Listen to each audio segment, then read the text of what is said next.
Et oui, sur le plan local, l'actualité est marquée par cette audience accordée par le chef de l'État, Paul Biya, à son Excellence, l'ambassadeur justement de Russie au Cameroun, Anatoly Bashkin, donc arrivé en fin de séjour justement au Cameroun. Il sera question entre autres de renforcer les rapports, on va dire diplomatiques, en tout cas entre le Cameroun et la Russie. On va se rappeler d'ailleurs qu'un accord militaire avait été signé le 12 avril dernier entre le Cameroun et la Russie. Bonjour Junior, bienvenue. Bonjour Patricia, bonjour Fidil, bonjour à tous et à toutes. Bonjour à vous, Junior Hussein. On commence bien évidemment cette revue de presse par Le Quotidien qui s'intéresse au centre opérationnel de référence de Nkolna. Et justement, en le mettant officiellement en service, eh bien, le ministre de la Jeunesse, Mounouna Foussou, a rassuré que cette institution contribuera à faire regresser tout simplement les compétences, du moins les comportements déviants au sein de la jeunesse. L'information est à retrouver à la une du journal Le Quotidien qui, n'est-ce pas, s'intéresse donc à ce centre opérationnel de référence de l'ONCAC. Les détails sont à lire dans le journal en kiosque de ce vendredi matin. Et ce vendredi matin, on va parler cette fois-ci de la transparence des dépenses fiscales et du Cameroun qui est classé premier en zone CEMAC. C'est à la une du journal Le Drapeau de ce vendredi matin et selon justement ce journal, il faut dire que le dernier rapport de l'indice mondial de transparence des dépenses fiscales publié le 9 octobre 2023 par le Conseil sur les politiques économiques, le Cameroun se classe premier en zone CEMAC et cinquième en Afrique en termes de transparence fiscale avec un score de 57 points sur 100. D'autres détails sont à lire à la page 8 du journal Le Drapeau en kiosque ce matin. Et ce matin, nous poursuivons avec un autre journal qui est également au rendez-vous. Il s'agit du journal La Voix des Jeunes. Et à la une du journal La Voix des Jeunes, on parle de ce combat qui est l'heure de vérité. En tout cas, l'heure de vérité a donc sonné.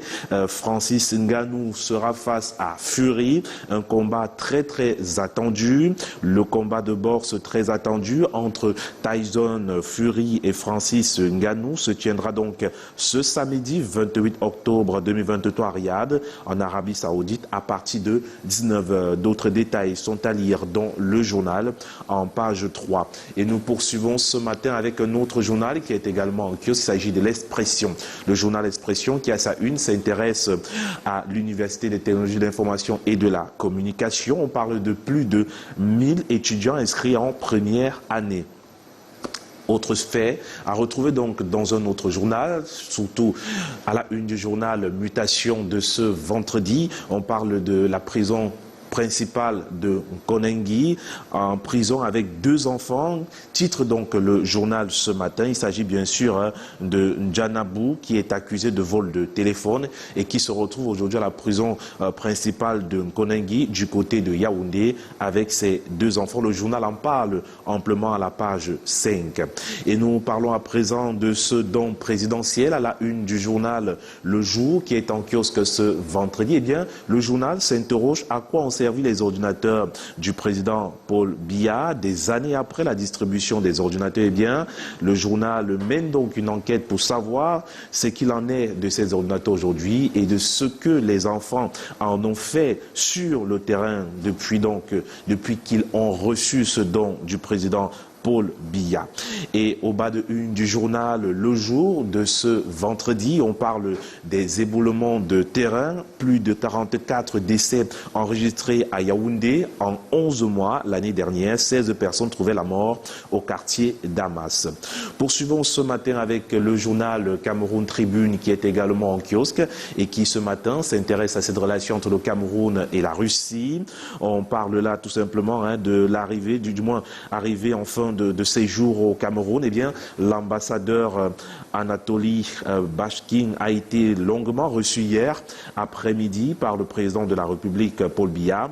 Au menu des échanges, les conclusions du 2e sommet Russie-Afrique auquel le chef de l'État a pris part en juillet dernier, le développement de la coopération bilatérale et l'actualité internationale. D'autres détails sont à lire à la page 2 à 3 du journal en kiosque ce matin. Le Social Democratic Forum est également également traité à la une du journal Cameroun Tribune de ce vendredi. On parlait là d'une convention de tous les enjeux. Les travaux qui s'ouvrent ce jour à Yaoundé pourraient être précurseur de nouveaux départs pour ce parti politique qui a perdu beaucoup d'espace dans le paysage politique camerounais depuis plusieurs années.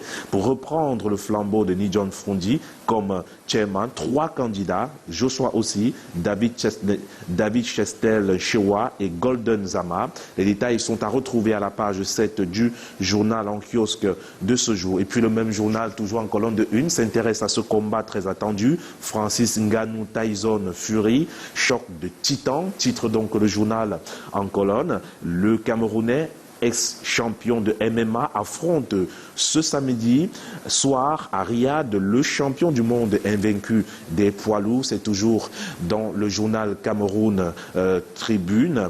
Cameroun Tribune, effectivement, qui donc s'intéresse à ce sport. Le journal nous fait savoir que le champion du monde invaincu des poids lourds dans un combat de boxe anglaise va donc affronter l'ex-champion de MMA Francis Ngannou. Un duel qui relève plus de l'exhibition, mais qui draine d'énormes enjeux financiers. Lis donc le focus du journal Cameroun Tribune en kiosque ce matin.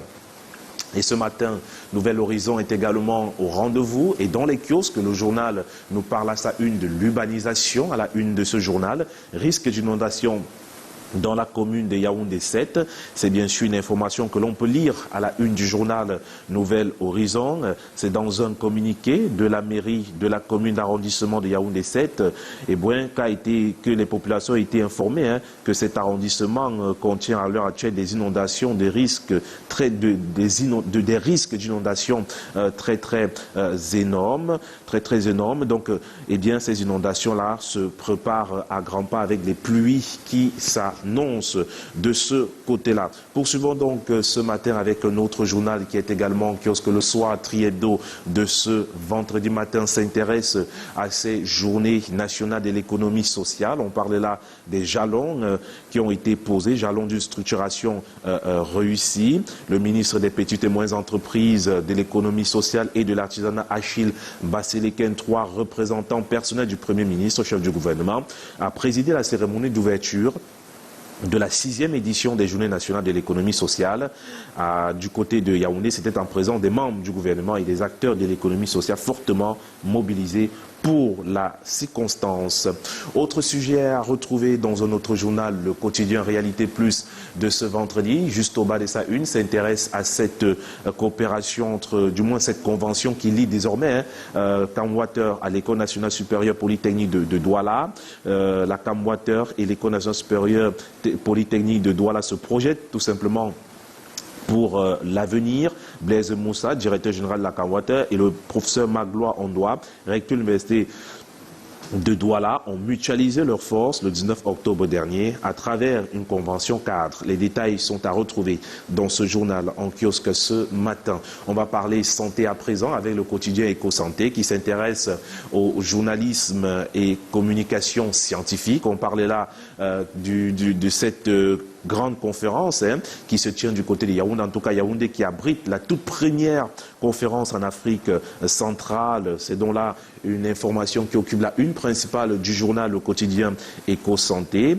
Cette conférence organisée par l'Association des journalistes scientifiques et communicateurs pour la promotion de la santé, eh bien, la cérémonie d'ouverture a été présidée par le représentant du ministre de la Communication, René Emmanuel Sadi. C'était le 26 octobre dernier. C'est l'amphi 700 de la faculté de médecine et des sciences biomédicales de l'Université de Yaoundé 1 qui abrite les assises sous le thème « Urgence de santé publique en Afrique centrale, enjeux, défis et perspectives ». Les précisions sont à lire dans le journal en kiosque ce matin. Couverture santé universelle, à lire également au bas de une de ce journal. Plus de 44 000 personnes enrôlées en 6 mois dans l'Adamawa. Ces chiffres ont été dévoilés par la délégation régionale de la santé publique de l'Adamawa le 25 octobre.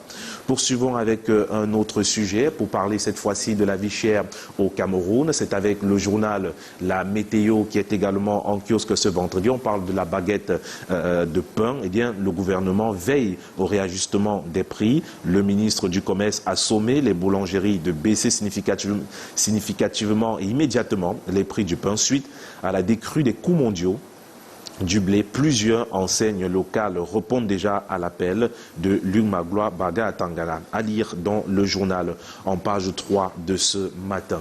Avec le quotidien Econews ce matin, on va parler de cette promotion industrielle et du secteur minier. C'est à la une du journal Le Quotidien Econews.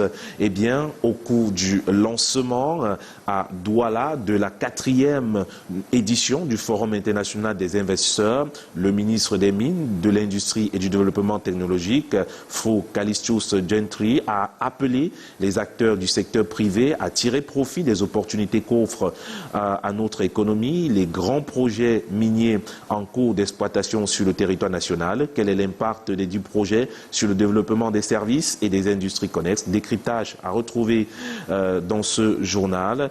Eh bien, le même journal s'intéresse à l'intelligence économique et nous parle de ces 4 concepts de cette science de l'action qui seront valorisés lors du forum qui sera organisé en novembre prochain. Poursuivons avec l'économie quotidienne qui est également au rendez-vous dans cette revue de presse. On parle de cette du 4e programme économique et financier. Le Fonds monétaire international est là pour corriger la copie. La note est attendu dans les prochains jours sur les plans de la collecte des recettes, la finance publique et la gouvernance. Et c'est avec ce journal que nous mettons un terme ce matin à cette revue de presse sur Canal 2 International. Merci infiniment, Junior Hussein. On sait évidemment que c'est un week-end absolument tonitruant qui pointe à l'horizon avec ce double événement qui fait honneur au 237. Ce sera d'abord avec les Canals d'Or. Cet événement tant attendu, on en a tellement parlé. On n'a pas vu le temps passer, mais dis donc, demain c'est le 28 octobre, date de toutes les attentes. On rappelle que cet événement, cette cérémonie, couronne donc les artistes qui durant les 2 années écoulées auront brillé de la plus belle des manières, autant pour moi. Question de faire rayonner les couleurs du 237 bien au-delà de nos frontières. Donc ce sera donc demain au Palais des Congrès de Yaoundé et bien plus tard, donc aucun événement n'empiétera sur l'eau, sur un autre, ça c'est évident. On aura donc le combat de l'année, notre compatriote The Predator qui sera donc aux prises avec Tyson Fury justement pour le combat du siècle. C'est un mot appelé ça le combat du siècle. Comment vous vous sentez dans l'attente justement de ces 2 événements? Quelles sont vos émotions?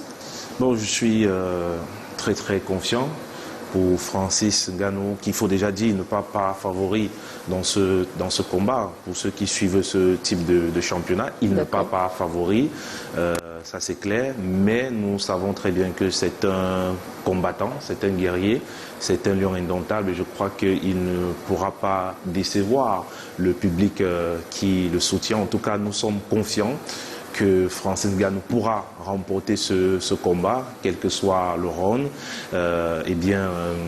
En regardant déjà la façon dont il s'est entraîné, parce qu'il s'est beaucoup entraîné, il y a beaucoup de teasers autour de cette lutte. Je pense que Francis Ngannou est bien parti pour remporter cette lutte-là. D'accord, magnifique. Et pour les Canadiens, ce sera un peu plus avant. On va rappeler que ce sera une retransmission en direct de votre chaîne préférée, la chaîne Leader Canada International, mais également sur la page officielle de Canador via l'application Tuplay pour ceux qui vont regarder en tout cas sur Internet. Et oui, c'est un moment également très très attendu. Ce que je choisis pour ceux qui, sur les réseaux sociaux, ont un peu essayé de mélanger les choses en croyant que Canal d'Or venait obstruer le combat de Francis Ngannou. Non, il n'y a aucun rapport entre les deux. Hein. Ça dit que les dates ont été arrêtées de manière individuelle. C'est un pur fruit du hasard. Et quelque part, ce n'est même pas un fruit du hasard. C'est même ce qu'il fallait en tant que vérité pour les fils d'un même pays, qu'un même événement, 2 grands événements se tiennent au même moment. Ça montre combien de fois la chance est de notre côté, parce que le public du Canal d'Or sera de tout cœur avec Francis Ngannou, et Francis Ngannou lui également sera de tout cœur avec les lions de la culture du côté de Yaoundé. Donc voilà, on va rester de manière mutuelle, on va garder la même force, la même énergie. Le Canal d'Or ne va pas empêcher aux autres de suivre Francis Ngannou. Francis Ngannou ne va pas empêcher aux autres de suivre le Canal d'Or.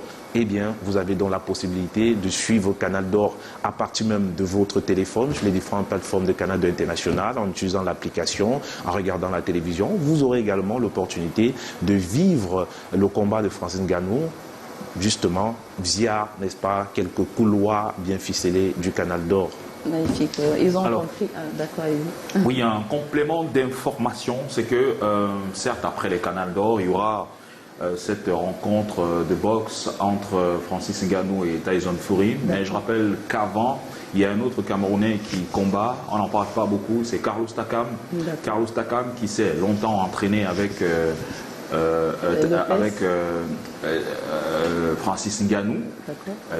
Carlos Takam qui va rencontrer le Congolais Bakole. Bakole, lui, qui s'entraînait avec Tyson Fury.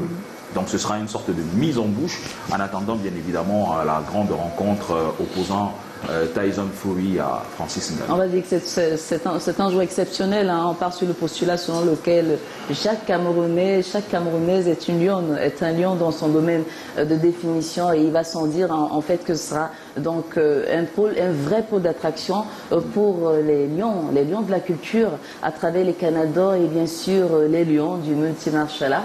Je crois qu'entre autres, il s'agit de ça, kickboxing également, pour ce qui est de l'autre compatriote. Non, c'est toujours l'autre compatriote. Le multi-martial art. C'est toujours... le multi-martial art, le MMA.